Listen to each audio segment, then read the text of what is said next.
Well, they call it America's National Park of Speed. Built in 1955, it's just over 4 miles of asphalt just outside the beautiful Wisconsin town of Elkhart Lake. Of course, I'm talking about Road America, and it will play host to round number 4 of the TireRack.com Road to Indy eSeries presented by Cooper Tires. Hello, race fans. My name is Rob Howden, joined here in the Cooper Tire Broadcast Center by both Joshua Lee and Greg DeGeorgis. Beautiful day again here in Elkhart Lake, 75 degrees. The track length, as we said, just over 4 miles. Could be a gorgeous day here for sure. Joshua Lee, this is it. This is time to go racing. Round 4. It's RTI Prospects versus RTI Pros on one of the most iconic racetracks in North America. And this entire season has really been the season of Alessandro Di Tullio. Every time we have hit the track in race number 1 of the event, Alessandro Di Tullio has gotten the win. Mac Clark with 2 wins, Josh Green with 1. That is how the winners sit in this season so far after 3 events and 6 total races. Di Tullio's fastest right now in qualifying. This is going to be a very interesting race to see if he can hold on and if he can go 4 for 4 in opening races of each event. You know, Joshua, it's interesting. Over the past couple of years, we've been able to have one person or a couple of guys kind of step up, guys that really know how to get it done in the sim. Just before we started the Road to Indy eSeries, I saw this young kid named Di Tullio. I watched the race before, but he won a big race in the Superkarts USA Winter Series down in Homestead. And Gustavo Yakiman, who's the series manager of the USF Juniors program, said, "Hey, you might want to bring this kid into the Road to Indy eSeries. He's pretty good in the sim." Well, Gustavo was definitely telling the truth. Di Tullio's been amazing. Like you said, so good out of qualifying, winning those opening races. It's that second race where he's had to battle himself back forward. Joshua, this is going to be interesting. He's looking very good right now in qualifying as well. And it's going to be interesting to see if anybody is going to be able to match his speed, because so far this season, especially in the opening races, nobody's been able to challenge it because Alessandro Di Tullio qualifies up front. He qualifies on the pole. That nets him the pole position for race number 1, and then he kind of gets stuck back in the pack with the inverse in the race number 2, because we'll invert the grid going into that second race. He just either has gotten caught up in incidents or just hasn't had the speed to work his way up through traffic as much and get up to the race lead. It seems like once he gets back in traffic, he starts to have a little bit of a challenge, but once he's out front, he is borderline unbeatable when it comes to this racing. Yeah, speaking of challenge, this is a track that has lots of them, long straightaways, hard braking. Let's bring in Greg DeGeorgis from Symmetric Driver Performance Lab. Greg, what are your keys to the race here? This is a very tough racetrack. Yeah, hey, Rob. You know how I said last week that Barbara was one of my favorite tracks in the country? Well, I think Road America is quite literally the only other track on the country that I'd actually rate higher on my list than Barber.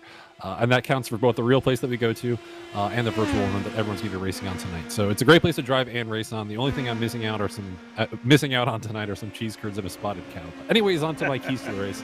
And let me first correct that by saying key to the race, because I've only got one, but it is a pretty big one. I think all that matters tonight for drivers is being really smart with passes. Drivers tonight all know how big the draft is and how many passing opportunities they're going to get. You've got on the front straightaway into turn 1, on the middle straight between turns 3 and turn 5, my recommended place to make a move tonight, and out of the carousel and into the kink and into Canada Corner. We've got long straights, big braking zones. There might be some drivers chucking some Hail Marys in the corners hoping they're going to stick, and that's made a bit worse here in the sim with the repair ER bills, fortunately, non-existent. So my point being, though, is that there's no need to force a pass absolutely anywhere, even with these fairly short races. If you're close enough and have the pace, you should have no trouble getting a pass done with a draft. If you're not fast enough and you force a pass, even if you don't really send the other guy off, try to make it stick, you'll probably lose the position on the next straightaway anyways here. So I think the point being is just being the last guy to make the move on the last lap or timing the pass so that you can build a gap before the next guy comes in. I'm thinking of Daniel Frost's move in Indy Pro 2000 back in 2020 on Devlin DiFrancesco, where he got him by a car length on the last lap there. So my bottom line tonight, play it smart, make the moves at the right time, and you'll reap the rewards. Yeah, no doubt about it. Road America, very fast racetrack. So many unique corners. That's why it's one of my favorite racetracks on the circuit. Top 6 drivers from qualifying now on the track for their pole shootout session. So let's head to IndyCar Ministry Chaplain Jason Holt for the invocation, followed by the national anthem. Let's pray. God, thank you so much for the gift of life, the gift of today. God, may we not take for granted all the things and the ways that you have blessed our lives, including this event that's about to take place. God, we thank you for the gift of technology and the talent that these drivers have. God, I pray that you put those talents on display today with a great race, a smooth race, that we can enjoy this as we get ready for another racing season ahead. God, I thank you that we can ask all this in Jesus' name. Amen.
So, we buy shoes online, and socks, and shoe socks, and baby food, dog food, parrot food, gardening tools, art supplies, college classes, scarf, the scarf tube, sleeping bag suit? Yeah. So why not buy tires online? TireRack.com is North America's largest online retailer of tires. Find, buy, then have them shipped to one of our trusted independent installers for safe, easy installation. TireRack.com, the way tire buying should be. Online, with all that other stuff.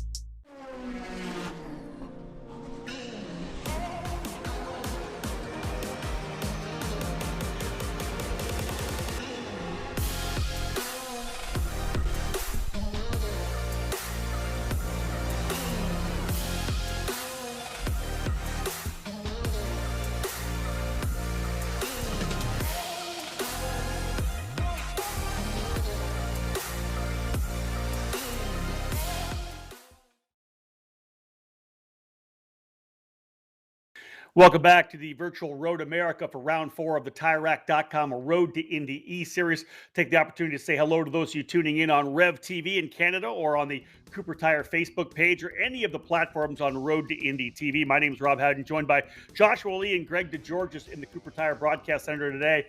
Qualifying underway and, in fact, wrapped up. As let's have a look at the grid and the driver getting the Symmetric Pole Award for today.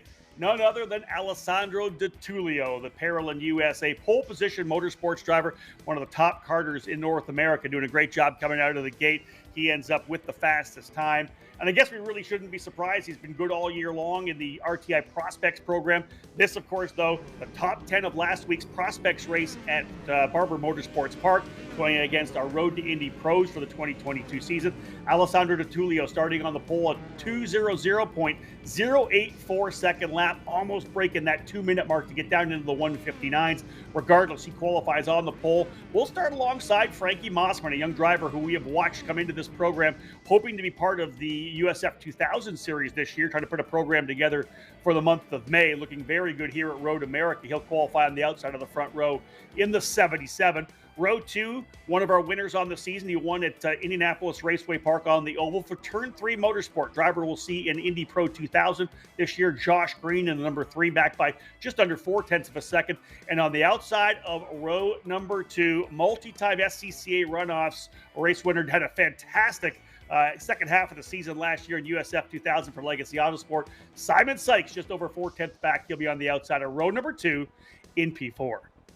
Starting out row number 3 to the inside will be Matt Brabham in the Andretti Racing outfit. Mac Clark, who has 2 race wins this season, back in Virginia, and Barber, both race number 2 of those events. He's looking for race win number 3, starting from the 6th spot here. Victor Anderson is going to start to the outside of the 4th row on the grid in the Velocity Racing development number 30. And then Dylan Christie is going to start to the outside of that 4th row, P number 8 on the starting grid. Dylan Christie with D-Force Racing, and let's jump in here right now. Announced probably just a couple hours ago, Matt Clark. It says Clark Motorsports, but he just announced that he will be with D-Force Racing in the USF Juniors program this year. Driver out of Toronto, Ontario, Canada, a protege of James Hinchcliffe, and we'll look forward to seeing him battle for the title in USF Juniors this year. Capping off the top 10, row number 5, Lucas Mann, another Canadian of Ontario for Exclusive Autosport, the number 74, starting on the inside. P9 for Lucas Mann. It'll be Tyke Durst, who will be in USF 2000 with Ganella Racing this year, and the number 17 starting 10th. In row number 6, Nikita Lastishkin. Saw him last year in Indy Lights. Went all the way through the entire road to Indy, USF 2000, Indy Pro, and Indy Lights. Last year running with HMD Motorsports. I know Nikita still working hard to get a program together for this year. He'll start 11th alongside a driver who will be a rookie this year. Made his debut last season in USF 2000, a couple of races. But we look forward to seeing Christian Weir, the Illinois driver for Turn 3 Motorsports, starting P12. Trey Burke is going to start in P number 13 with Jake O'Neill to his outside on that 7th row. Dean Dibdahl, one of the faster drivers from Barber Motorsports Park 1 week ago. He's looking to continue that speed starting from P number 15. Jordan Missig is going to start to the outside of that row. Ayrton Hauk, Jimmy Lockhart, and Connor Gutting are going to round out the final 3 spots on the grid, Rob, as the field takes to the track. Yeah, 3 interesting drivers at the end there, Joshua. Ayrton Hauk for Pabst Racing did a test at the Chris Griffith Memorial Test last year. We're going to see him race this year in the Lucas Oil School of Racing Formula Car Series. He won their most recent Karts to Cars shootout to give him the scholarship to move up into their program. Hauk will be looking at USF Juniors, I believe, in 2023. Jimmy Lockhart, one of the guys that really impressed me at Barber Motorsports Park, was able to work his way into the transfer to come be part of this program. And Connor Gutting, one of the top 5 drivers in the RTI Prospects Series. Top 5 for the Prospects Series going to get the chance to run on March the 2nd. We have a Road to Indy Invitational at Worldwide Technology Raceway, and a bunch of ex-Road to Indy drivers, some graduates coming to join us there. But the bottom line is a good field of drivers here set to go. Greg DeGeorges, let's bring you back in once again. Obviously, this is the time when the drivers have to keep their focus, you know what you got to get done. You don't make the mistake on the opening lap, because let's talk about it. You mentioned it in the keys of the race. That first run down to turn number 1, every time we've gone to Road America, always seems to get really exciting. Yeah, exactly. I mean, everyone's going to be really eager to make a move really quickly. These races are only 20 minutes long, so if you got to make a move, you got to do it now. But at the same time, you're going to get 3 opportunities per lap to make it happen. So I'm really hoping that these guys don't get too eager and cause a ruckus on the first run down the straightaway. Yeah, drivers coming out of the carousel now into the famed kink corner, a flat-out right-hander. When you drive it, man, it's tough to keep it flat out, but you have to do it for a fast lap. This is down to what they call the kettle bottoms, the lowest part of the racetrack here right now, coming into the famed Canada corner, up through the Billy Mitchell bend, and then we'll go back to work. If we can bring those points back up one more time, didn't get a chance to run on them. Evagoras Papasavas from Jay Howard driver to Bell, but coming in leading the points. He had the best combined results of the RTI drivers at Lucas Oil Raceway, the oval event that we did. He's not here this weekend, or this event, actually having surgery, I believe, today, not able to join us. A very bad accident at the Superkarts USA Super Nationals. He was able to get up, able to race for the rest of the weekend, but kind of a concussion they still had. They're going to go to work on him. He wants to be back. We're going to see him hopefully in USF 2000 by the time we get to the Indianapolis Motor Speedway. So Papasavas leading the points. Josh Green second, Victor Anderson in third. All 15 of the drivers in RTI Pro will move into that invitational, but it is time to go racing. The Prospects are on the front row, though, are they not? Alessandro Di Tullio getting ready to fire things up, and they'll work their way up the hill. Big, long climb. Looks like Mossman's going to tuck in, and we are underway. Green, green, green. Mossman right on the gearbox. He'll push that Tatis of Di Tullio all the way down into the braking zone of turn number 1. I like the start so far. Single file, little move back there further for the 11 of Dylan Christie. He has a look to the inside. Normally we see more of a 2-3 wide start, but Tullio got a good jump early. Watch some defense there from Christie as he's getting pushed by Victor Anderson, the young Swedish driver. Here's a side-by-side move. Oh, a little bit of trouble on the exit there for the 83 of Matthew Brabham. Cart got a little loose on the exit. Joshua, pretty good solid run out under the Sargento Bridge. First time in the downhill braking of turn number 5. Very, very difficult downhill braking here as well as they dive into the corner. You can see Tulio getting a little bit loose as he goes through the braking zone, going a little bit wide as well. Taking a small trip through the grass is going to be Josh Green in the 3. But take a look at this. Second and third side by side just for the moment. Now it'll go to third and fourth side by side as Frankie Mossman going to try and clear everybody behind him. That's exactly what he is going to do as Tulio takes a look at his rearview mirrors, starting to already pull away as they'll work their way through the final couple of corners before the carousel, one of the most popular corners on Road America. A downhill, off camber, over to the cake. You're always trying to roll that throttle on just to be giving it just enough so that the rear end doesn't break loose. Of course, these cars do have significantly more downforce than USF 2000 cars. They'll work their way through the kink, and the opening lap has been great so far. Everybody giving each other lots of room. Tulio leads on board here right now, though, with, I believe, Simon. No, that was with Mossman, because here comes Josh Green to the inside, side by side through Canada. Mossman to the outside will be a better run up through Billy Mitchell, Bend, and indeed book it. Move Josh Green in the second spot. But Joshua, this is what's really impressing me right now is this opening lap. Drivers really giving each other a lot of room. This is what we see a lot in our Road to Indy presented by Cooper Tires events. A lot of the times we will go green to checker in our outdoor events. You're not going to see a lot of incidents. Sometimes it happens, but our drivers are fantastic, really talented drivers. They give each other room. And that's what we've seen this opening lap. We've seen some side-by-side racing through 1, 3, and all the way down to turn number 5. And you can see just there for a moment an incident involving the 63 and the 019 currently under investigation. And you can see there just some connection issues being prompted there between the 63 and the 019. So it was reviewed, no action taken, as I believe one driver just sent off into the grass. That was Simon Sykes that got sent way off the racetrack. Here's is a replay of, I believe, the incident involving the 63 and the 019 that has led to the action. It looks like a dive to the inside from Simon Sykes, and there he goes, the 20 getting sent off the racetrack. Yeah, that was interesting. It looked to me like Matt Clark had gotten pretty much alongside him down into the corner. Probably surprised Sykes a little bit, and it's more of an over-under there. A little bit of contact sent Sykes off the racetrack, but his superior car control, he holds on to P11 to get back out here. Some pretty aggressive racing early on. Tulio is the leader, Mossman second, Green in third. 3-driver breakaway right now. Dylan Christie taking advantage of that chaos a bit, because you see that Clark in the contact got a bit sideways. Here's a good fight. Dean Dibdahl up there with Jordan Missing. It's the number 10 of Connor Gutting there as well. It's, again, Dean Dibdahl representing the World Karting Association, running side by side. Oh, look at Missing. Missing had to get a bunch of wheel into it, and that's exactly what I talked about. Greg DeGeorges will bring you in. That particular part of the racetrack coming through the carousel, the car always wants to start to step out. It's off camber, downhill. You keep putting the wheel into it, you put the throttle into it, and that's when exactly what we saw with Missing. You lose that rear end, you got to go to work. Yeah, exactly, and that's assuming that you have full downforce on you. There's a car ahead of you is taking all that away. So yeah, that unfortunately that was a something that I would like think would be a little bit avoidable. You don't need to be side by side through the carousel because you can make the pass many other places on the track there. So hate to see that happen though. Tough one there for as well. Matt Clark getting, I believe, a drive-through incident responsibility for the incident between he and Simon Sykes. It looked to me like he was potentially alongside, but again, there are a number of race directors here, Johnny Unser being one of them, who is our Indy Pro 2000 race director on the road to Indy. He had a really good look at that. They have, obviously, with iRacing, a ton of different camera angles to look at. Clark getting the drive-through. And I'll tell you, Greg, I don't know that there's a longer, more painful pit lane to have to drive up on a drive-through in North America.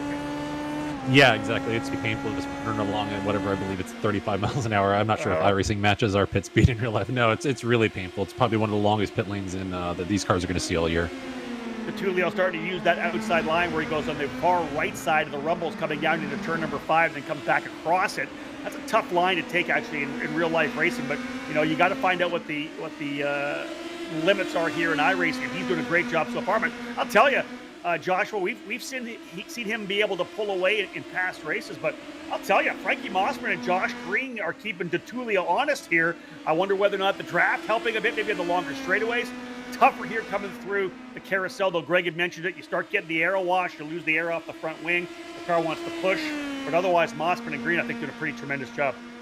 Definitely seems like the slipstream could be coming into play because it looked like going especially down in the downhill braking zone through the moraine sweep into turn 5 and through turn number 1. They're really getting caught up to the number 20 of Alessandro DeTulio. So we'll have to continue to see how it goes. And DeTulio, a touch to the grass, and off track goes the 20. Race leader, the dominant driver of the season. One mistake, down into P9. He has been almost flawless all season long. A little chink in the armor here, a minor mistake for DeTulio. And as you said, touched the grass and around he went. Greg DeGeorge mentioned how tough of a corner that is, because you really got to get the thing rotated coming into that corner. You really harden the brakes as well. Back on the throttle, get up through over to Billy Mitchell. Ben, what a shakeup this is. It'll put Frankie Mossman into the lead. Josh Green runs in second. DeTulio falling back, I believe, into the 9th position. Here's Lucas Mann once again in the 74 up into 3rd. Move Dylan Christie into 4th. Victor Anderson 5th. We'll see Anderson this year for Velocity Racing Development. And indeed, we'll have a look at this, I hope, a replay of this. We're on board watching Lucas Mann. Here's the replay of what happened to your leader, DeTulio, I believe. So this is on board with Frankie Moss. Great vantage point of what happened to DeTulio. Up into the braking zone here. You got to get the car straight. And looked to me like something just happened to snap there. Greg DeGeorge, what are your thoughts on what you saw DeTulio there? Did he just lock the brakes up and started to maybe put some wheel in it to get around the corner? Yeah, unfortunately, I think that's exactly what happened there. In real life, I would perhaps suggest that maybe there's oil down, but I don't think that's something that iRacing is taking into account just yet without all their physics modeling. Yeah, not something we would normally see, but you can see that rear end just kicked out there on DeTulio. He's in 9th. We'll see how much he's able to work his way back, because there is a long way to go to the race still. We're only 7 minutes in, still over 12 and a half minutes to go. We'll follow this battle, though, with the Canadian driver Lucas Mann in the number 74. He's running P3, but look at the drivers behind him here, Joshua. It is Christie, Anderson, Matt Brabham, 2018 Indianapolis 500 starter. This is a good battle here right now. He's watching it happen, but look around the outside. What a pass around the outside for Dylan Christie. Unbelievable move there, and it's very easy to make a move when you're coming through the kettle bottoms going into turn number 12. You get a ton of slipstream. One driver's taking that just tiny little turn. It's not even counted as a turn on this racetrack. If one of them takes it a little bit wide, you can get to that inside and make that move work. And a fantastic run from Dylan Christie there. Now Lucas Mann gonna have to fight from the 2nd spot. And the pressure now on Dylan Christie. He's not only trying to fight the 74 behind him, he's trying to fight as well the 30 and the 83. He's trying to fight 3 cars at once to hold on to that top 3 spot. But around the outside, here comes Lucas Mann in the 74. The Canadian trying to clear the pack, and that's exactly what he's going to do. And now here comes the 30, Victor Anderson to the outside of the 11. Close to contact, but they're going to keep each other honest. A little bit off the road goes the 30, but a clean move on Dylan Christie to keep that defense for P4. I will tell you this, if you're not on the PA right now and joining us here at the Cooper Tire Broadcast Center, you're probably holding your breath, because it has been amazing through turn number 1, 2. Look at this. Here comes Christie to the bottom. He's trying to hold him off as well. We got a battle for the leads. I believe Josh Green has put the turn 3 motorsport machine to the inside of Mossman. Book it. And he gets to the top of the hill under the Corvette bridge in turn number 6. So Josh Green now the new leader. Frankie Mossman slotting into 2nd. You see the battle coming through turn number 7 down here into the hurry downs. It is Lucas Mann, Dylan Christie, Victor Anderson, and Matt Brabham. I had mentioned Brabham running in the Indianapolis 500. That was PureTech T. Murray back in 2016, not 2018. But Brabham, a former USF 2000 champion, Indy Pro 2000 champion. That was 2012, 2013. Worked his way to try to get into the NTT IndyCar Series. Couldn't quite get a full-time ride. Has been one of the stars of the Stadium Super Trucks program. And Josh, what I think what's exciting is he's pressed the reset button. We're going to see him back in Indy Lights this year with Andretti Autosport. Could see Matt Brabham find himself with a 3rd Road to Indy championship if all goes well. And very exciting, of course, and everybody getting geared up for the Indy Light season and the IndyCar season as well, getting closer and closer, and around goes the 30. Off and into the grass goes Victor Anderson, got loose, touched the grass, and another mistake for one of the faster drivers on the grid, and Victor Anderson is going to fall all the way down the order. Again, Rob, simple mistakes are taking out some of these drivers, and it's so easy to do. One small touch to the grass, and it's very, very easy to lose that machine. And we've seen it multiple times so far tonight, and especially this season with the simple mistakes being made here in race number 1. There's a battle between Nidhi Lastoshkin and Christian Weir for 7th, but indeed, coming up out of Canada Corner and coming through Billy Mitchell Bend, there used to be a Billy Mitchell bridge there. They got rid of the bridge, And it's a high commitment corner. You're coming up over the hill like that, and you really have to have the car placed correctly. Maybe just asking a little too much on the outside. We will have a look at the replay here of what happened to Victor Anderson. Again, that was the battle for fourth, fifth, and sixth. Lucas Mann now holding that spot. Again, we're watching this fight here between Christian Weir and Nikita Lastashkin. Good scrap for 7th place. And here is the replay of what happened to Victor Anderson, the VRD driver, coming up out. You can see they worked their way through Canada corner. And indeed, Christie's already up the road. They're coming back up the hill. Is there contact between Mann and Anderson? No, Anderson dropped the wheel on the outside of the corner, trying to set himself up potentially. I think that maybe Luke Mann was coming over a little bit to driver's right. It looked to me like Anderson just dropped the right side Coopers into the grass. Same thing we had seen before. Off he went, and as you said, all the way down now to 13th. And it's a simple mistake, and it's an easy one to make. It's absolutely no fault on the driver. You're trying to maximize all that you can, especially with the track limits, trying to get the best lap time, trying to get up to that driver in front of you.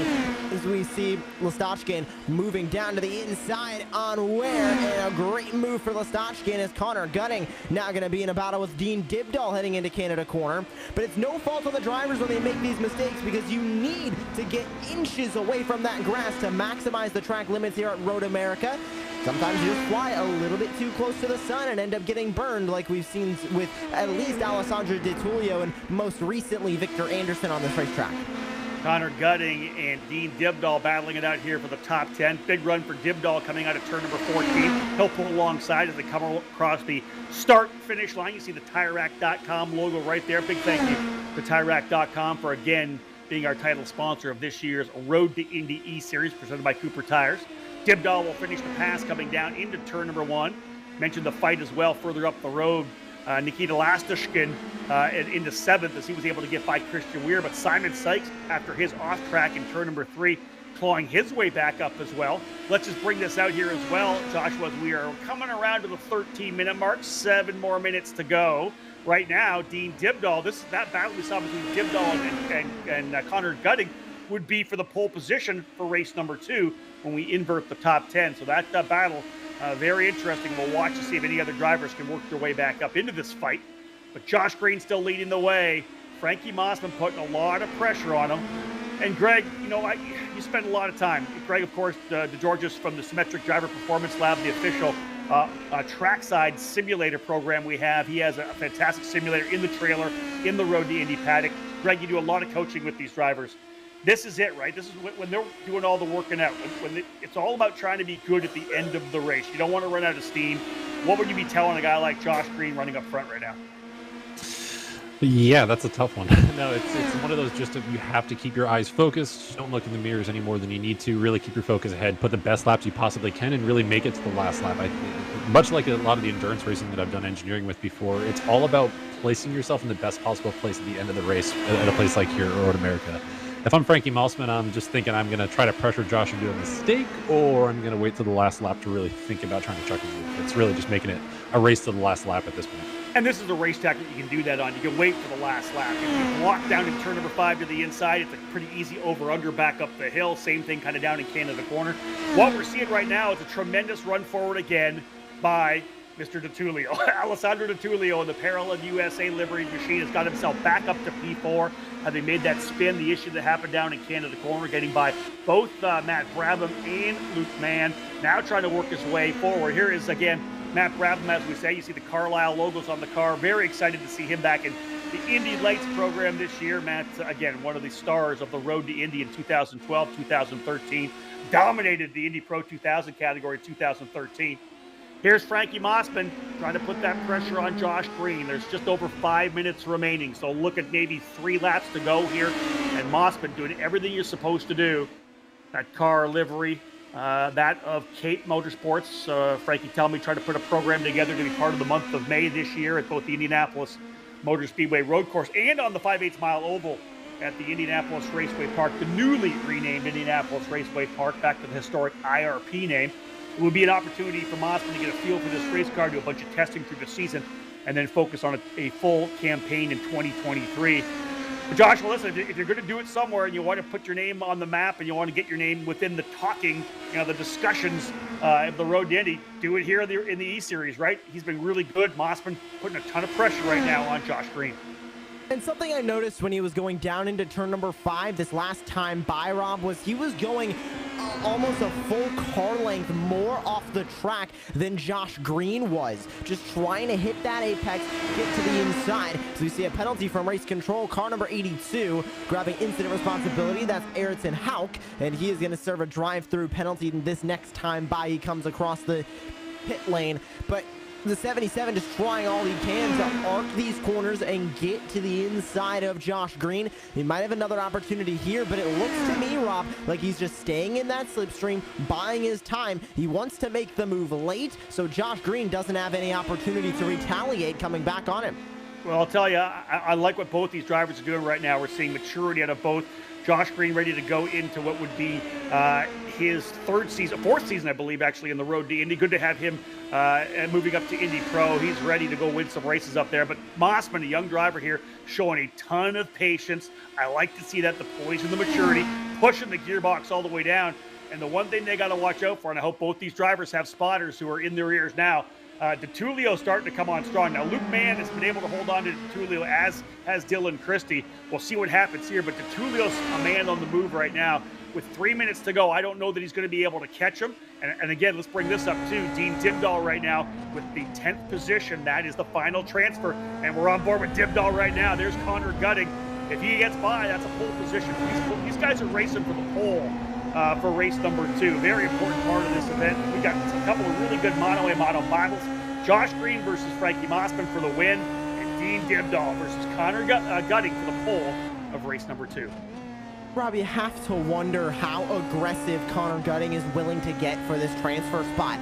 How bad does he want to start on the pole for race number 2? Because we have seen statistically throughout this season with Matt Clark, Josh Green, and Matt Clark again being our race 2 winners from Virginia IRP and the Barber Motorsports Park. Starting up front is important. Starting up front can lead to an increased chance at grabbing the win. We've seen Alessandro DeTulio work his way from around P11, P12, and even P10 when he won race number 1, starting to work his way up through the pack, but not having enough time to get up to the front. If that's Alessandro DeTulio, one of the fastest drivers that we have seen this season, any other driver is going to exponentially struggle trying to get up through the field, so they need to start up front. How much is Connor Gutting willing to do as the field takes the white flag? Frankie Mossman down to the inside for the race lead.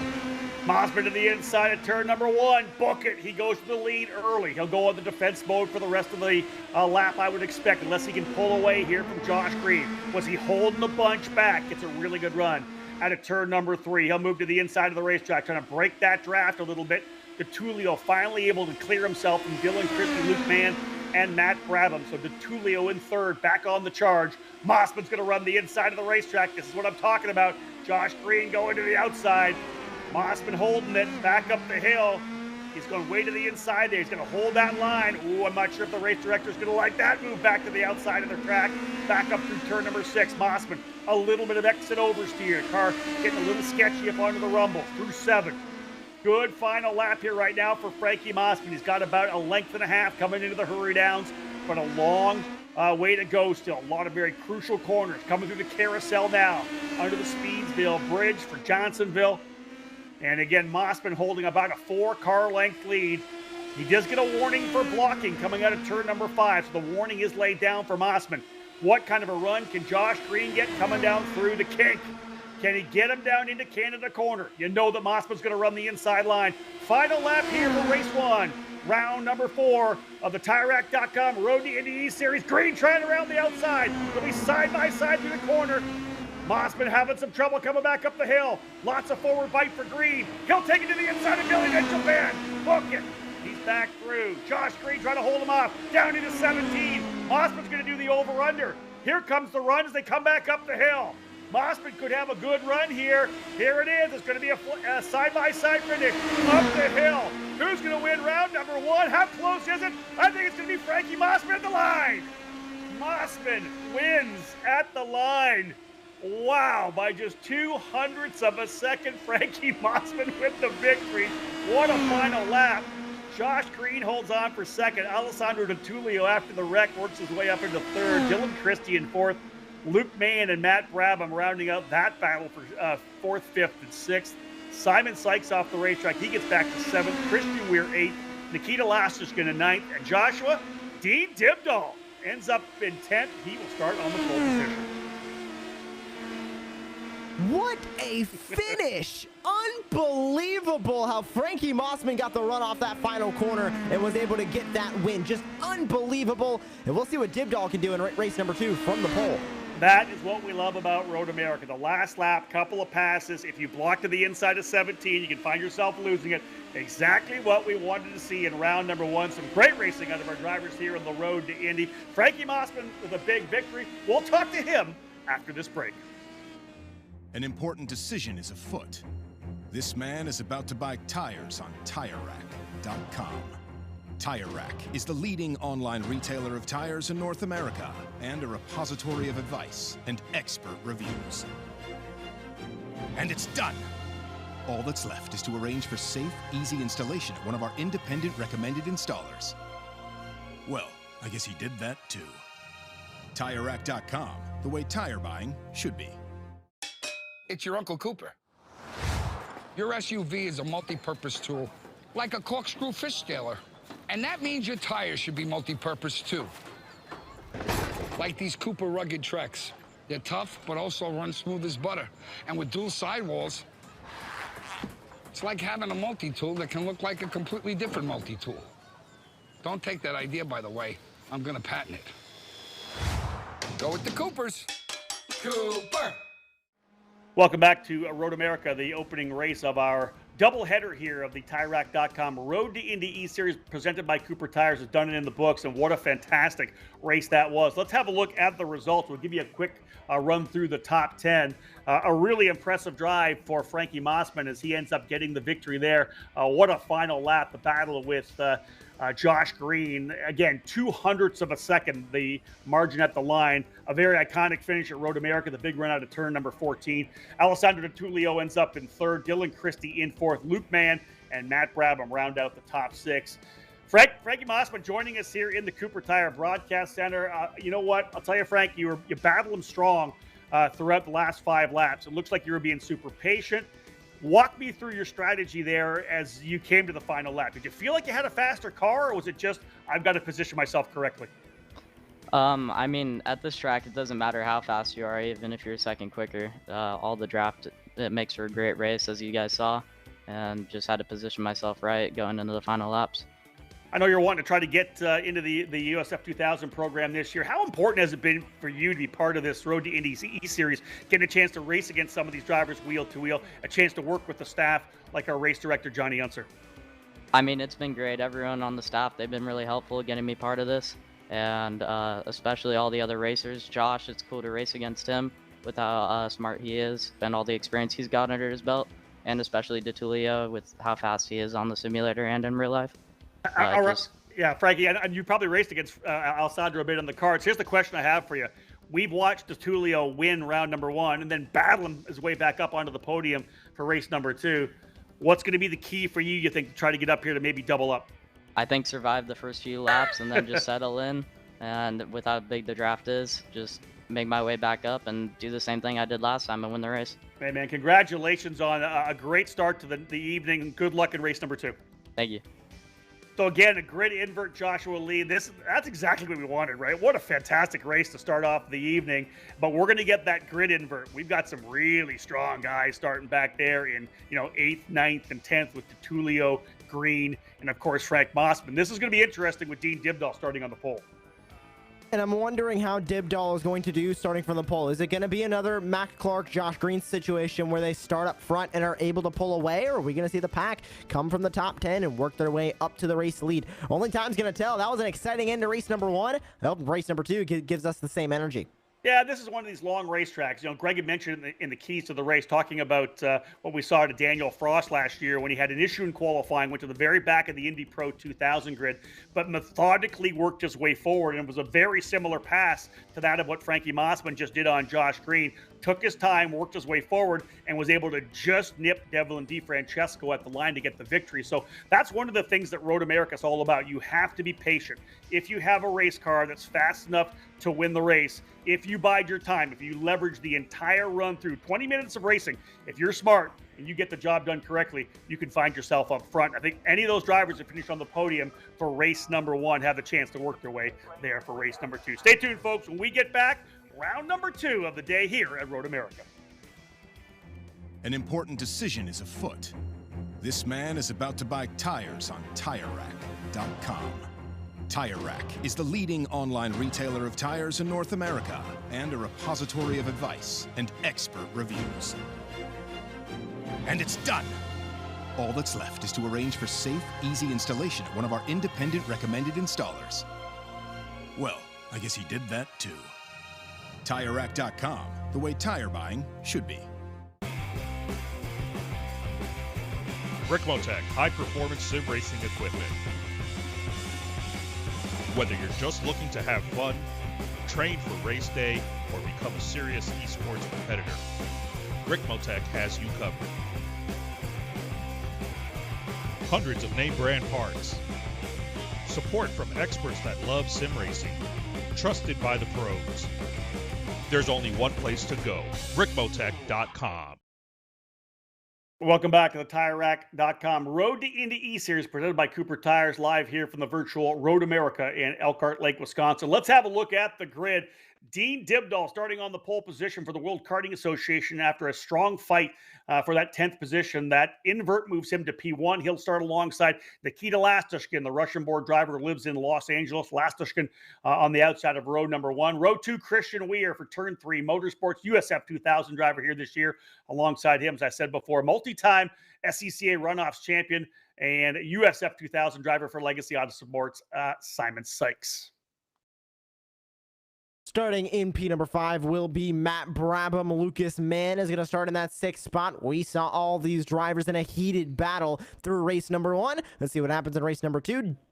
Dylan Christie is going to start in P number 7. And there's Alessandro De Tullio. It's not P10 like it was in the last 3 race number 2s, Rob. It'll be P number 8 where he's starting here at Road America. The two drivers who faced off for the race 1 win, Josh Green and eventual victor Frank Mossman, will be on row number 5, 9th and 10th respectively. Josh Green for turn 3 Motorsport, Mossman under the Mossman Motorsports banner. Row number 6, Connor Gutting for Connor Gutting Racing in the number 10 rather, starting 11th. Outside of that row, row number 6, Jake Bonilla for D-Force Racing. Down the rest of the grid, Jordan Missig is going to start in P number 13. Victor Anderson will start P14 with Mac Clark and Tyke Durst sharing that 8th row. Lockhart, Hauk, and Burke are going to round out the 19 drivers who are looking to take the green flag here in race number 2, Rob. Amazing finish in race number 1, and now we have a lot of those drivers having to fight their way up through the pack, but we saw a lot of mistakes in race number 1 as well. Race number 2 can go either way. Yeah, I think we've got a couple drivers just inside the top 10, as we know. Mossman, Green, DeTullio. But I also like Victor Anderson and Matt Clark, both the drivers having issues in race 1. Of course, Anderson going off the racetrack, Clark with the incident with Sykes and a drive-through penalty. Both those drivers, I think, are going to be able to work their way quickly into the top 10 and eventually maybe battling for the top 5. Corvette pace car working its way around here. Greg DeGeorgis, again, this is all about what you talked about, right? You talked about what happened with Daniel Frost and Devlin DeFrancesco. These drivers who have fast race cars now need to have a lot of patience. They got to maximize what they have, stay out of trouble, because we have a 20-minute race, and they can most definitely get to the front. Yeah, I couldn't have said it better myself. This is turning into a very complicated, high-stakes game of like a hybrid game between playing chicken and playing leapfrog with each other to be the last one to make a move so that you're the one who crosses the line and everyone's trying to do the same thing. So, yeah, it's going to be really interesting to see how all this plays out this time. Overall, were you pretty impressed with the racecraft in race number 1? Yeah, absolutely. I mean, through the entire field, we saw some really good racing, especially the one for first place there. So, yeah, it's going to be really interesting to see how it plays out, and especially now that everyone's got a whole race of experience with each other to see how far they want to go, and the stakes are going to be a little bit higher. This is the last one to determine who goes to the All-Star Invitational Gateway in a couple weeks. Yeah, the cool thing is you know that when we go to commercial and everybody in the broadcast room, once we go off air, goes, wow. So we were thoroughly impressed. Joshua, I know you were as well. Drivers starting to line up through Kettle Bottoms. I think this second race is going to be even better than the first. And that's, of course, always what we want to happen, but I genuinely think it will, because we have those same drivers that are now having to fight their way from traffic. They didn't have to do that in the last race. It'll be a challenge for them, and with only 20 minutes, that's only going to work out to about 10 laps at 2 minutes per lap on this course. Anything can happen, and this could be the most exciting race number 2 we have seen of the season. Mac Clark and Josh Green are the only 2 winners in race number 2s this season. Can we get a third unique winner, or will Mac Clark or Josh Green be able to grab this win? Hold your breath, ladies and gentlemen. We're set to go for round number, 2 of the day here. Round 4 of the entire TatRack.com Road to Indy eSeries.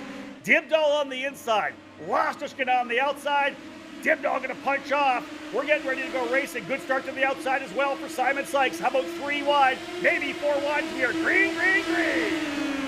Drivers racing their way up now into turn number 1. Dibdall going to stay to the bottom of the racetrack as you expected he would. Laster's going to tuck out a little bit. We're right in there as well. Luke Mann going to the inside. Drivers side by side. And no! Around goes Lasterkin. He loses the outside of the car coming through turn number 1. And Nikita Lastishin goes around, and the chain reaction gets a lot of drivers caught up, and in fact it allows DeTulio to work his way up into 5th position. Man, I like the move to the outside, Joshua, but it got ugly as they worked their way on turn number 1. I think there might have been a bit of contact there as well, Rob. We'll see if we end up seeing that replay, but take a look at this side-by-side 3-wide moment for P2 as up the inside, up the middle goes Matt Brabham in the 83. Touch to the grass on the outside for Dean Dibdall. He tries to keep it straight. Here comes the 20 of Alessandro DeTulio already into the podium places. He goes for 3rd. Brabham's turn. The 11 is around as well. And it looks like the 019 and the 17 also involved. Multiple drivers getting caught up in incidents on the opening lap here on race number 2, but now Lucas Mann sits in the lead. Winner of race number 1, Frankie Mossman in 2nd, and Alessandro DeTulio, Mr. Where Did He Come From, is up to P3 already. Is it DeTulio's birthday? Because that was a serious gift right there. It looked to me like coming over the hill of turn number 6, that blind left-hander, bit of a tank slapper, I think, for Brabham. He lost the rear end, brought it back the other way, and overcorrected, and it went to the inside. I don't know whether or not there was contact there. They are going to look at potentially the incident between the 21 of Dean Dibdall and the 69 of Nikita Lastic, and that's what happened to Nikita over in turn number 1. Our race director, Johnny Unser, and the team have looked at it. No action whatsoever, so everybody's clean and green. Fantastic start here for Luke Mann. He goes up front, but let's have a look at the replay of the incident that happened. Oh my, it's around. That is the leader around. Luke Mann loses it coming out of turn number 14. What is happening in race number 2? And Alessandro DeTulio, the seas have parted. He has worked his way to P1. Mossman once again onto the gearbox with Sykes, and I believe that is now Josh Green up into 3rd, Sykes into 4th. This is absolutely insane. Let's get that replay while things settle down here a little bit to see what happened in turn number 1. We're right on board with Dibdall to see whether or not there was any contact at all. Dibdall to the inside. When you do have, there was contact, yeah. I don't, when you have, Joshua, that kind of an inside line, you've got to brake a bit earlier, right? If you try to go to the regular braking zone, the car's going to push through. I don't know that, I think maybe he pushed a bit. It seemed to me like he was still on the inside. It looked to me like Lasterkin might have been just coming across to try to hold the spot. And of course, going down into turn number 1, the adrenaline's pumping. It's the opening lap of the race, the opening turn of the race. You want to make sure that, especially if you're in the lead, you hold that lead. And Lastiskin, very possible that he might have just gotten a little bit too aggressive on that defense and led to that contact. But even down on the inside line, you got to be especially careful to not move up into the driver to your outside. Looks like they might have just met in the middle. Might have been a little bit fault to both, and they end up making contact, and often into the grass they went. But how about Alessandro DeTulio to the race lead, and Frankie Mossman exactly where he was when he won race number 1 on the gearbox, trying to chase him down with Josh Green in his rearview mirror. They are also looking at an incident between Josh Green and Matt Brabham. We do have another replay to have a look at here. Let's see what we've got here from our production crew. The incident, here they are coming back up now. This is Matthew Brabham. So this is what happens to Brabham here. Back up. It's a blind left-hander. You work your way. That's Brabham on the inside. I think we're on board with. Oh, look at that takes. A couple drivers just having some trouble. That was the 11. That's Brabham we're on board with. The driver up front who did exactly the same thing is the number 11 of Dylan Christie. And Greg DeGeorges, what's that all about? Coming over the hill there, I know the car gets a bit light. Is that literally, like I said, is it just a tank slapper losing the rear end? Yeah, it looks like that. I know there's some, it depends on where you are in that corner, even from inside to outside, what direction the track topography is kind of going. So whether the car is unloaded there, you always have a little bit of oversteer to deal with in the exit there coming out of turn 6. So unfortunately that caught Matt out there, unfortunately. Back with a target here on Dean Dibdahl, fighting it out right now as well with Trey Burke in the Joe Dueling Autosport, number 63. Burke going to be jumping into his second season in the Cooper Tires USF 2000 Championship. That's the fight for 6th and 7th. As you see, Jimmy Lockhart's been able to work his way up the order now into the 5th position. Dibdahl dropping a wheel coming through what they call turn number 4 here at the track. He'll look to the inside of Burke, but can't quite get it done. Behind Dibdahl would be Lucas Mann after the issue he had coming out of turn number 14. And I'll tell you, Joshua Lee, that's tough. For a guy like Luke Mann, who's been showing so well here, he'll be in the RTI Invitational, finishing the top 5 in the RTI Prospects races that we had earlier in the winter here. But to be leading like that with open racetrack and a bit of a gap behind, man, he's got to be just gutted with that one.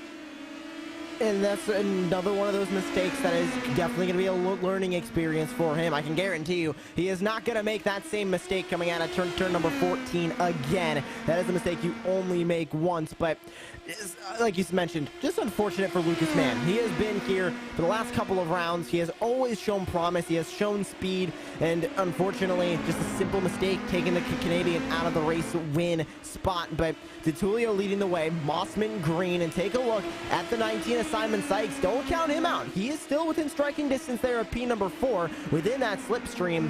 And as we go north of 6 minutes gone in this race, on board with Josh Green. What is going to happen as Mossman sits in the gearbox and in the wake of DeTulio again? Is he going to go for the move late like he did in the last race? Or is he going to try and go for it early as Simon Sykes? How about the number 19? Fastest lap of the race so far.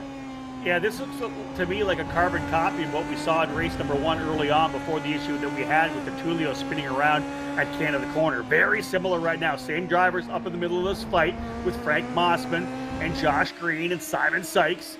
We'll have a look here at Ayrton Hauk right now. He's battling it out with Matt Clark, who now has the new D-Force livery on the machine. Again, as I said earlier, just announced the signing of Clark with D-Force for the USF Juniors program.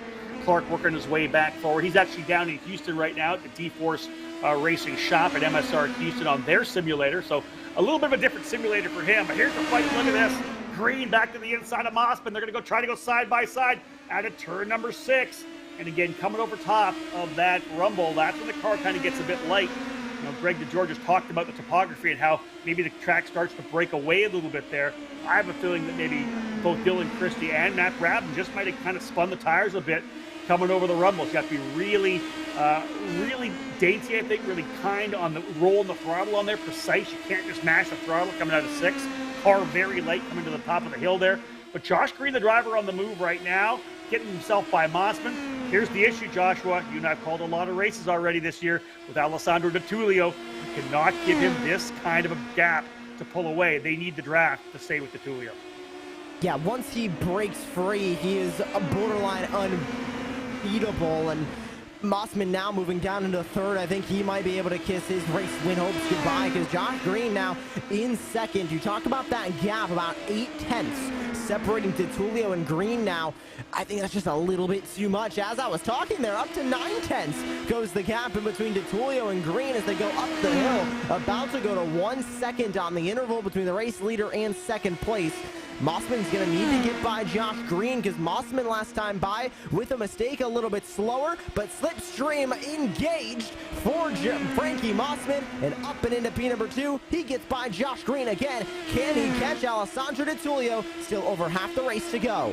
Absolutely textbook move there by Mossman, getting the drive down in, move the car to the inside, a little bit of the slingshot, gets back down into it, and actually comes back across. Had the pass done quick enough that he was able to come back across to get the best line into the apex. Really solid run there. Here's Victor Anderson working his way back forward. I mentioned earlier that he was one of the guys I would want to watch coming forward. He was a top 5 driver before dropping the wheel coming out of Canada corner and sending him to the tail. Anderson now in the 13th spot, similar to Matt Clark, who started further back. He's now up into the 11th position. Look at this fight here. That is an issue right there. Jimmy Lockhart getting in the back of Luke Mann. Burke had just gone into P5. Mann was 6th, and Anderson into the back of Luke Mann. That was the exit, right, essentially the apex of turn number 5. We'll see what race control does with that. But hey, listen, this is the best we've seen Trey Burke so far here in the Road to Indy eSeries, the Joe Dueling Autosport driver.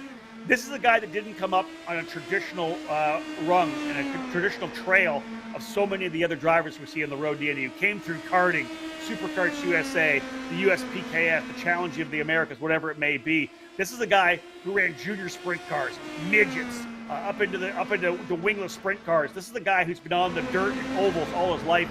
Wanted to follow in the footsteps of AJ Foyt, his hero, going from the dirt, going to IndyCar, and so that's what he's doing. So really, last year, Trey Burke learning as much as he possibly could, and this is a really good experience for him before we head to St. Petersburg at the end of the month. How about this battle for third that we're currently seeing? Simon Sykes right on the gearbox of Josh Green in the 3. Where is he going to go? Where can he go? Green's going to protect the outside line. Simon Sykes still in the slipstream, and he's not going to be able to take it anywhere, losing a bit of time as they enter back to turn number 1. But we were talking about, Rob, if Alessandro Di Tullio was going to continue to pull away once he got outside of this group. They have caught Alessandro Di Tullio just slightly. We went from about 9/10 the gap to now about half a second on that gap, and starting to close as they get into the slipstream, coming through the moraine sweep and into turn number 5. It's down to 3.5 tenths. They are catching back up to Di Tullio. We could see a 4-car battle for this race win as we have just about 4 laps to go. What I like there to Simon Sykes coming down into turn number 1, he's pushing on the gearbox. He's got that the nose of that Tatis right on the rear attenuator of Josh Green. He's pushing them all the way down, just trying to make 2 cars faster than one. You can see they're closing up on Di Tullio. But that was a veteran driver. Didn't push him into the braking zone. He released back. Not like he lost any time. He just released, and to be able to make sure that both drivers are into their braking zones. This, to me, and what we're seeing here right now, is Simon Sykes being able to rely on all that Formula 1600, Formula Ford competition that he has. He's a multi-time SCCA championship winner. He's a runoffs winner in the Formula Ford category, Formula 1600, Formula F as they call it now. Same Josh Green. He's done some of that racing as well. I like what I'm seeing right now. Simon Sykes is in a good spot. We still have a little over 8 minutes remaining in this one. Top 4 drivers essentially nose to tail. This is the kind of racing we were hoping for out of 4 talented drivers up front, driving the Indy Pro 2000, the IP, what will be the IP 22 this year. We'll have the new halos on our car here in 2022. But a tremendous battle here at Road America. Again, my name's Rob Howden in the Cooper Tire Broadcast Center, joined by Joshua Lee and Greg DeGeorgis. And I'll tell you, Joshua, this is what we wanted at Road America. It's time to get things exciting. Mossman thinking the inside to Tullio, going on the defensive. How about Josh Green just set the fastest lap of the race, and the 3 drivers trying to catch Di Tullio, Mossman, Green, Sykes, setting the first lap times of this race, sub 2 minutes. They're all in the 159s. Here comes Mossman, the move. He's gonna step out to the outside as they're gonna go down the moraine sweep into turn number 5. Can Mossman make the move? Can Mossman get the lead away from Di Tullio? They're side by side, trading spots at the front of the field. Is the outside line gonna work for Mossman? He's gonna get a touch from the 19, and the 19 is gonna get turned. Around goes Sykes after contact with both Mossman and Green. Di Tullio holds the race lead. What a sequence of events there. Mossman actually got some contact from Sykes behind him, and I think it says 19 on the order. I think he may be with a 20 on the livery, but the bottom line is that Sykes kind of got into the back of him, got him a little bit turned into the corner. I don't know how he actually got himself back around. Mossman holds the spot, and Josh Green did the same thing.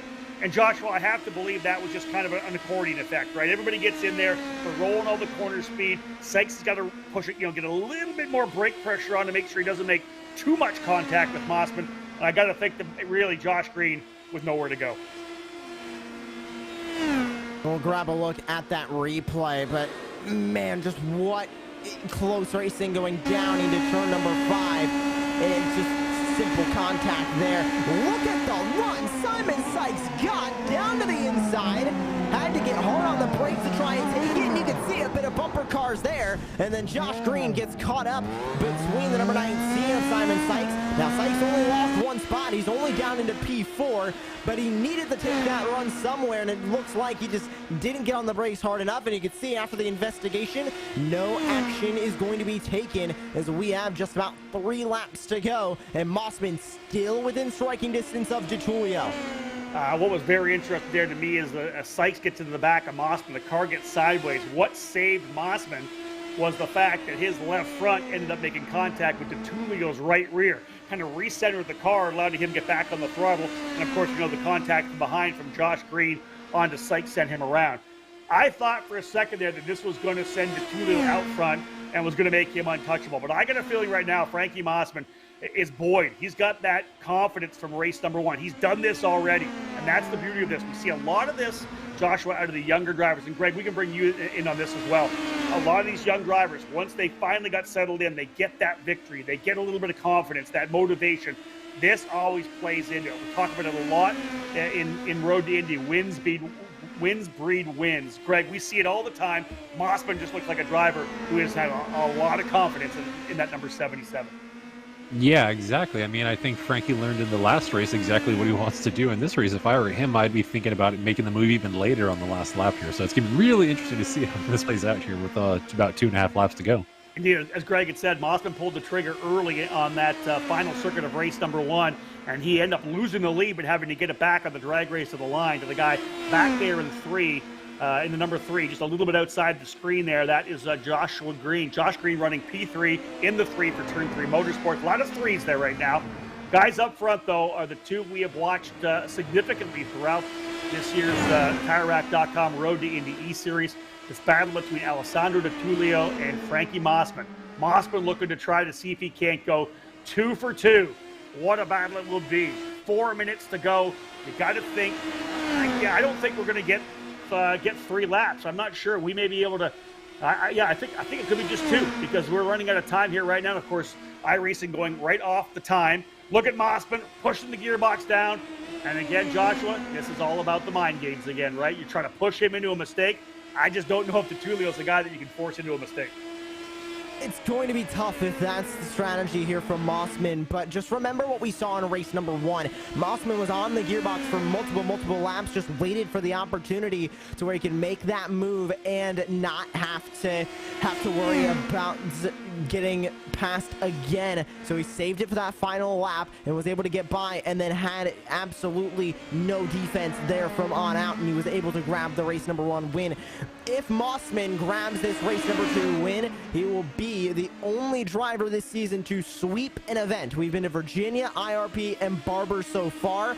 Every single round, we have had a different winner. Alessandro DeTulio and Mac Clark in Virginia, Alessandro DeTulio and Josh Green in IRP, and then again, Alessandro DeTulio and Mac Clark at Barber Motorsports Park. This will be the first time we have a driver sweep an event, and the 3rd unique winner of race number 2 in each of the events we've had this season.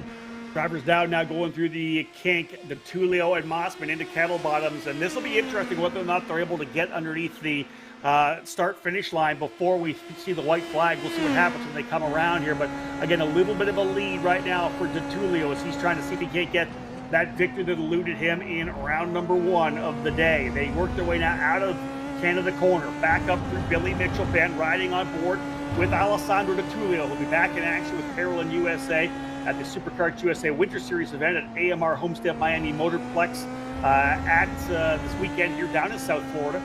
Here's the big run back up the hill. DeTulio right there. Will we see the white flag? I think we may. We'll see when they come across the line whether or not we get the white flag from the starter. We do. White flag flying. Final lap here. Mossman's going to go to the outside. DeTulio to the inside. They'll be side by side to turn number 1. Hold on. Oh, big outside run. Not the best move there for Mossman. He'll work his way back down the hill into turn number 3. DeTulio still with the lead. Final circuit here for the drivers in this program. And Mossman has some trouble in turn 3.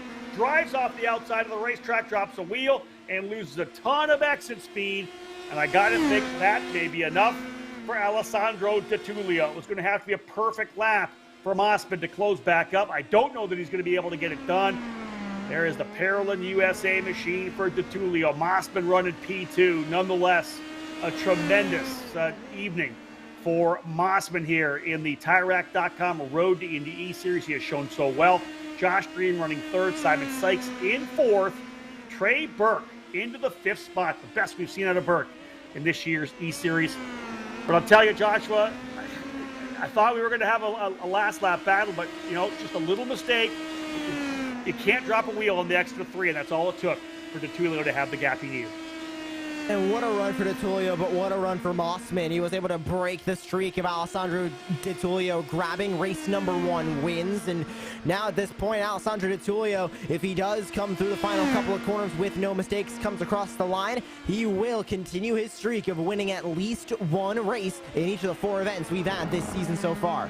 Yeah, no doubt about it. Di Tullio has made an impact and really put his name out here in the Road to Indy circles. He has been so impressive here in this number 20 machine. Again, as you said, he would have won in every one of the races. Hey, we still got the RTI Invitational coming. He won the Prospects program, and that was one driver spinning off in front of him right as we came up the line. But here he is, folks, back up the hill to cap off race number 2. Alessandro Di Tullio, a little celebration swerve coming across the line. He is your victor here at Road America. Alessandro Di Tullio winning by 1.4 seconds over Frank Mossman. Back on the podium once again. Josh Green, a strong run to third. The rest of the drivers working their way up. Simon Sykes is going to take fourth. Trey Burke coming across the line in fifth, chased by Lucas Mann all the way to the line. A great run for those drivers in fourth, fifth, and sixth. Sykes, Burke, and Mann. We're not done with the battle here further back as well into the top 10. But Dean Dibdahl coming across the line. Good run for Dean as well. Watching here, Ayrton Hauk for Pabst Racing, the number 82. Again, he'll be racing in the Lucas Oil School of Racing Formula Car Series this year, having won their Karts to Cars Shootout Scholarship. Up the hill comes Ayrton Hauk. Victor Anderson coming home in 8th. Connor Gutting in 9th. And Jimmy Lockhart rounding out the top 10. Joshua, you know what? It wasn't the same level of excitement for a while there with those 4 drivers nose to tail. I thought we were going to have one epic finish. And it's unfortunate we didn't get that finish that we were hoping for, that same photo finish, wild style that we saw from race number 1. But what a race we saw, with Frankie Mossman going back to about a second, separating himself and the race leader all the way back up to on his gearbox, making that move for the race win. What a run from Mossman. What a run from Di Tullio. And don't count out Josh Green. He might have finished in 3rd, but some great speed from the number 3 machine as well. Yeah, to be honest, just some great racing at this stop here at Road America. These drivers all doing just an absolutely fantastic job. Drivers who were able to get their way up front are going to be very pleased with their performances. Don't go any of our folks. When we come back after this quick break, we'll have a chance to talk to our winner, Alessandro Di Tullio. It's your Uncle Cooper. Sure, once in a blue moon, you might need your tires for hauling a horse in a hailstorm. But most days, you're gonna need your tires for tougher things, like teaching your sister's kid how to parallel park.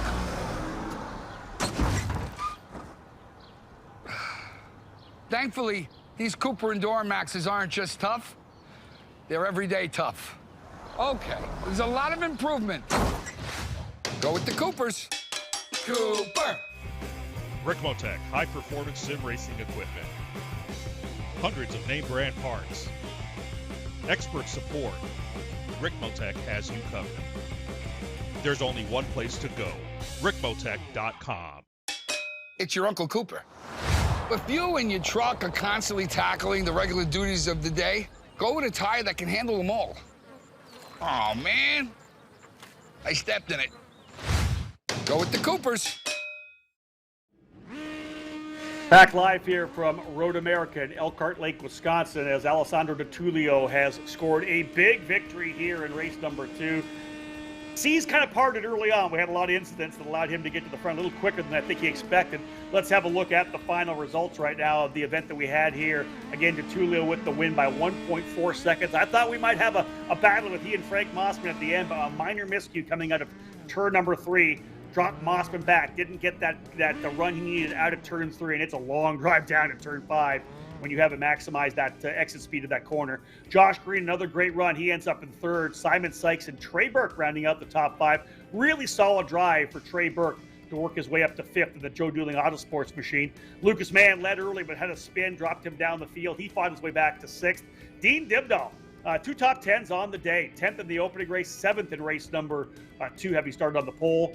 Victor Anderson in 8th, Connor Gutting in 9th, Jimmy Lockhart rounding out the top 10. Ayrton Hauk ends up in 11th. Jordan Missig in 12th. Dylan Christie in 13th. Matt Brabham 14th. Matt Clark had some issues. 3 laps down in 15th. Jake Bonilla, Tyke Durst, and Christian Weir rounding out the 18 drivers. Joshua, all in all, pretty good run. But to be real, we've watched the two have to fight his way forward. Seas kind of parted for him, as we said. Might have been his birthday because he had a little bit of a gift a couple times there. And it still was a great run for everybody behind him, but another dominating performance. 4 rounds, 4 race wins for Alessandro Di Tullio. Alessandro, congratulations, man. A fantastic run. A little bit easier than the second races of the other events, because the bottom line was there were guys making mistakes, and you found yourself up at the top 5 pretty quickly. Hey guys, yeah, race 2 is definitely better.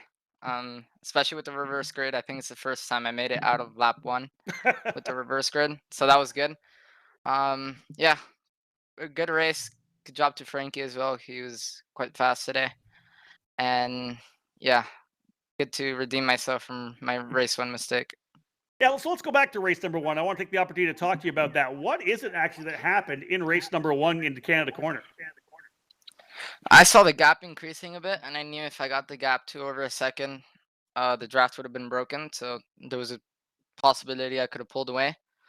So I guess I was just pushing to the limit, and also there was some shade in that corner, so I didn't really see the grass going into the corner, and I just put the rear wheel on it, and yeah, broke on the grass and then spun off. Well, that's all it takes. Well, listen, obviously great 4 races for you. You end up with a win in each one of the evenings. Fantastic there.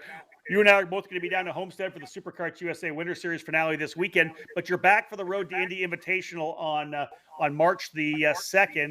We're going to be running Worldwide Technology Raceway at Gateway. We've already got some of the big dogs, including Oliver Askew, lined up. Are you ready to go against some of the pros? Yeah, it's going to be exciting for sure. Maybe a bit more pressure there. Oval, which I don't really race a lot, so even more pressure. And yeah, I'm gonna have to test a bit, and let's see what happens there. Alessandro, congratulations on a great day today. Thank you, guys. Alessandro Di Tullio for Parolin USA with the win here. And again, as Joshua said, he has won at least 1 race at every one of the events that we've had on this year's TireRack.com Road to Indy eSeries. Joshua, just some final thoughts here before we wrap things up here on Rev TV. Just fantastic racing from, I think, the track that we really expected it from, Road America. What a track, what racing we saw. Frankie Mossman, first race win of the season for him, and Alessandro Di Tullio now up to 4 wins. We'll have to see how this is going to continue for the rest of the calendar. For those of you watching on Rev TV, we hope you enjoyed tonight's TireRack.com Road to Indy eSeries event. Road America, and most certainly one of the iconic venues in the U.S., and tonight's racing is exactly what we had hoped for. Congratulations again to tonight's winners, Frank Mossman and Alessandro Di Tullio. If you want to join us for the remainder of our post-race show, head over to Road to Indy TV's YouTube channel. We're lining up more drivers to interview, and we'll also take the opportunity to preview the track for the season finale. Join us back here on Rev TV this coming Wednesday, March the 2nd for the capper of the TireRack.com Road to Indy eSeries presented by Cooper Tires, when all of the RTI regulars join the top 5 prospects in the Road to Indy Invitational at Worldwide Technology Raceway on that fast oval, where they'll take on the likes of Oliver Askew, James Davison, and Gabby Chavez, to name a few. It's been a fantastic program so far. One more big race still to come. Looking forward to it. On behalf of everyone from the Road to Indy presented by Cooper Tires, the Apex Racing TV production crew, our administrators as well at Extreme Motorsports, and of course, my broadcast partners, Joshua Lee and Greg DeGeorgis. This is Rob Howden signing off from Road America. Bye for now. It's your Uncle Cooper. Your SUV is a multi-purpose tool, like a corkscrew fish scaler. And that means your tires should be multi-purpose too. Like these Cooper rugged Treks. They're tough, but also run smooth as butter. And with dual sidewalls, it's like having a multi-tool that can look like a completely different multi-tool. Don't take that idea, by the way. I'm gonna patent it. Go with the Coopers. Cooper. So, we buy shoes online, and socks, and shoe socks, and baby food, dog food, parrot food, gardening tools, art supplies, college classes, scarf, the scarf tube, sleeping bag suit. Yeah. So why not buy tires online? TireRack.com is North America's largest online retailer of tires. Find, buy, then have them shipped to one of our trusted independent installers for safe, easy installation. TireRack.com, the way tire buying should be. Online, with all that other stuff.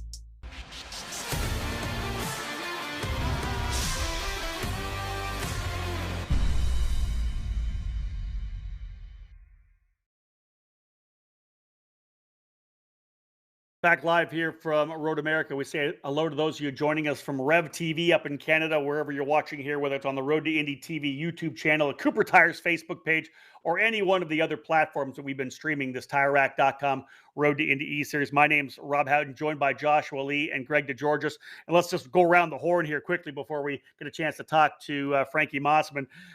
Joshua, this was exactly, I think, what we hoped for out of Road America. This is a track where you can pass on so many areas, and there's enough of a draft that it keeps drivers pretty close. That's what we saw, I think, in race number 2. Overall, man, that's exactly what I wanted to see. The racing was tremendous.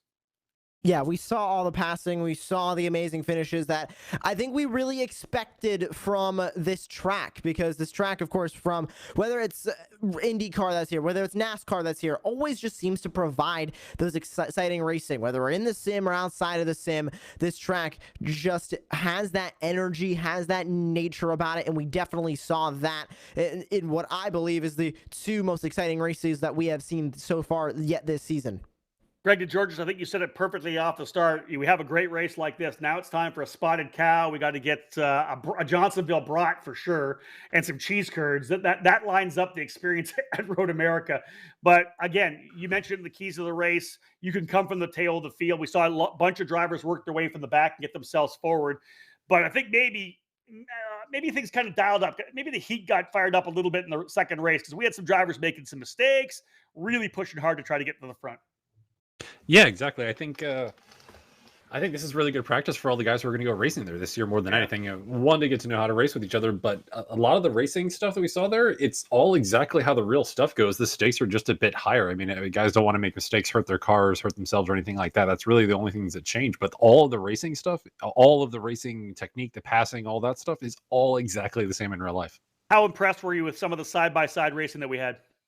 I was completely blown away. My jaw was on my desk here watching a lot of those races with my mute button on. But no, that was really fantastic. It was really clean for the most part, especially the guys sticking it out too wide in a couple of places where I wasn't sure it was quite possible to do it, but they made it stick. So.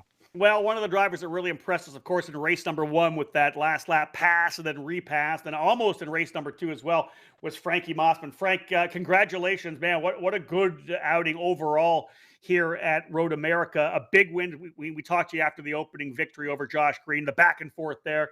Things got a little more hectic, I think, with this one. You guys had a good 4-driver battle. What were your thoughts when you had all 4 drivers lined up? Were you starting to get a little antsy, or were you kind of settling in knowing the guys around you? Yeah, like you said, getting a little bit antsy because, with the simulator, you don't have to worry about the damage to your car. So people get a little bit sketchy out there. That's why when we went down to the hairpin, saw that move, just lost Simon, and then just had to do what we needed to do. But, mistakes happen, and turn 3, that's an easy place to do it. Yeah, that was a tough run down into turn number 5 there, Frankie. You got in there cleanly. You were in the right spot. Simon got in too deep, got in the back of you, but then he got helped around by Josh Green, kind of an accordion effect.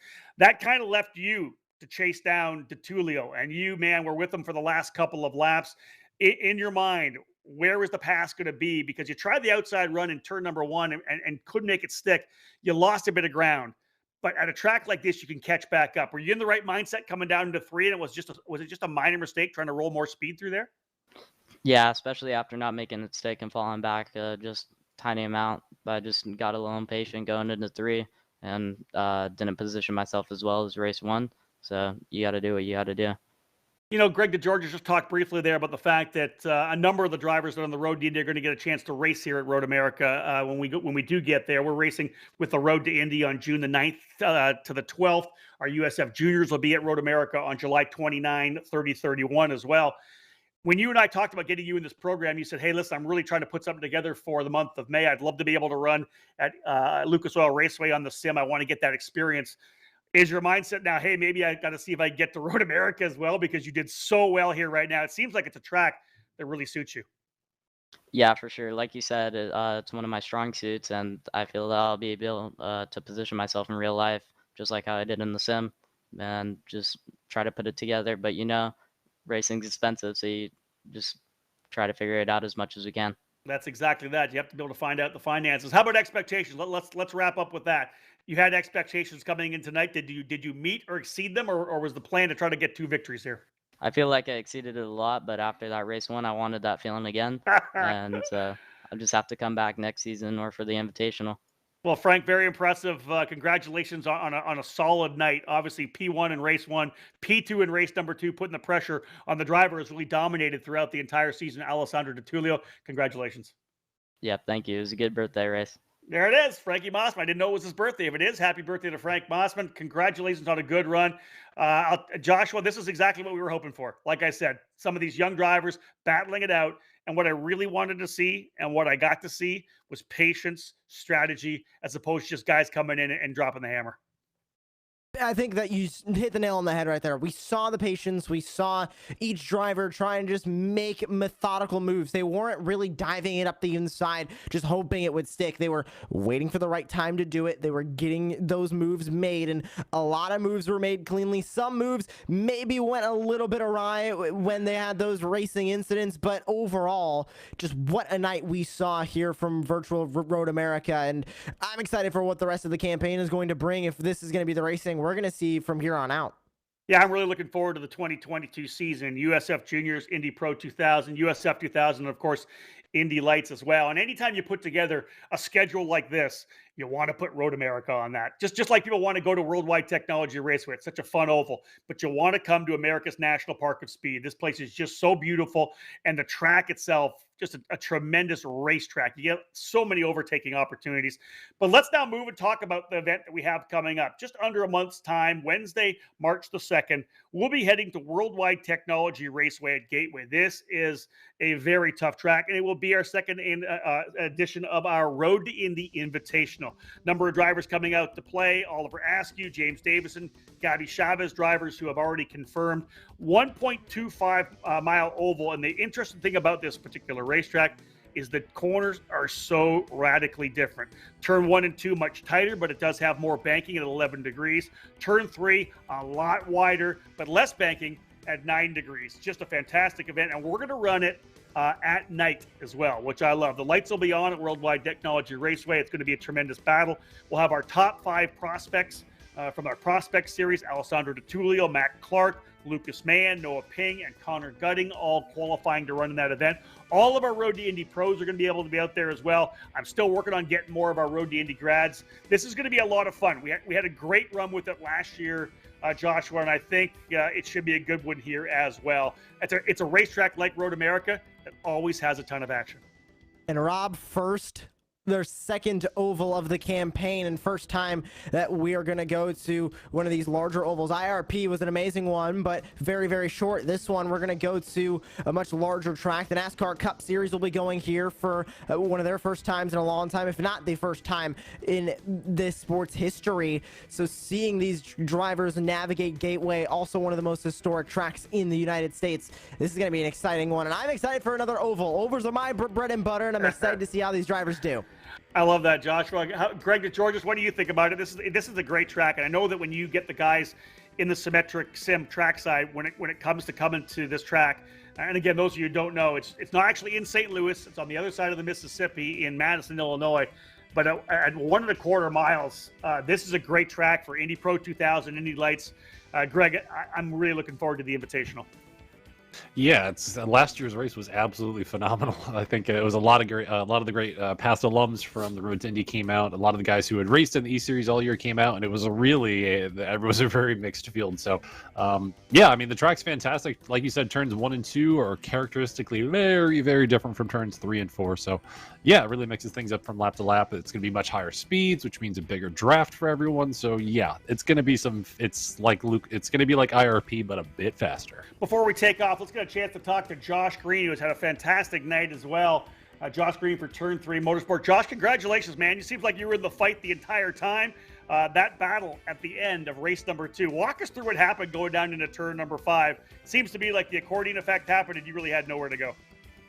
Yeah, everyone just more or less checked up. I mean, it was kind of bound to happen once Alessandro began defending. We were all going to pack up a bit. And on the exit, Simon got loose. I was trying to do the over-under. I was already on throttle. They were still on the brakes. It was just going to kind of end up the way it ended up. Overall, this is a racetrack that I know you love to come to. We all love having the Road to Indy there. What about your expectations? I asked the same thing to Frank Mossman. Is it a track you felt like you were going to be pretty good at? Yeah, for sure. It's a track that's always worked well for me. I mean, in real life, it was my first 2 Road to Indy races, my first 2 podiums. Yeah. And it's a place that I love to drive around. So, yeah, I was always excited for the race no matter what. What did you think things were going to play out like? We had 4 drivers, over the last couple of laps ready to battle it out. DeTulio, Mossman, yourself, Simon Sykes.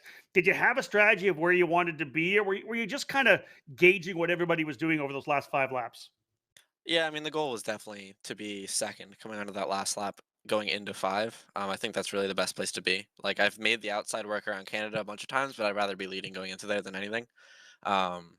So, yeah, but in reality, after that incident happened, I never really had another chance to do it. So it's just unfortunate. Still a strong run to 3rd place. Let's start looking at. I know we have the Invitational coming at Worldwide Technology Raceway. That's March the 2nd. But before that, we actually get a chance to get into your real car.